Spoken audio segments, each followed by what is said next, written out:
আজকে আমি আমার মা হওয়ার অনুভূতিটা তোমাদের সাথে শেয়ার করলাম। তো প্রথমেই দিনটি ছিল বলে দিই তোমাদের 4ই ফেব্রুয়ারি 2024, যেদিন আমি জানতে পারি যে আমি মা হতে পেরেছি।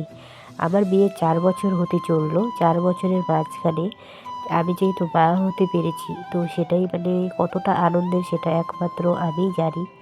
তো এর আগেও অনেক দুর্ঘটনাই আমার সাথে হয়েছে, তো সেটা আর শেয়ার করলাম না। তো চলো তোমরা ভিডিওটি দেখতে থাকো, আশা করছি ভালো লাগবে। তো এখানে আমার পজিটিভ অপেক্ষায় ছিলাম পজিটিভ হবে কি নেগেটিভ হবে। তো দেখতে পাচ্ছ পজিটিভ হয়েছে। এখন বাজে ঘড়িতে প্রায় 8টা বেজে গেছে। তো এখানে বরমশাই শুয়ে আছে। আর ফেব্রুয়ারি মাসে যেহেতু অনেকটাই ঠান্ডা, তো এখানে বর এখনও উঠেনি।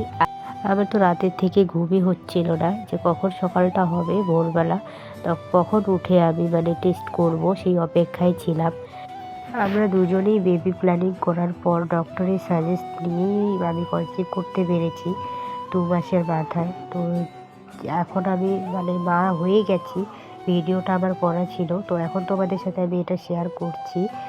তো তোমরা যারা নতুন মা হচ্ছ বা আগে হয়েছো, তো মা হওয়ার আনন্দটা কতটা সেটা একমাত্র মারাই বুঝতে পারে। তো আজকে আমি ভীষণই খুশি। আমার তো ছেলে হয়েছে, তোমরা তো জানোই, তোমাদেরকে তো জানিয়ে দিয়েছি। আর এই যে দেখো বর এখন উঠলো, বরকে ডাকলাম। যে খুশির খবর পেলে কার না ভালো লাগে তোমরাই বলো।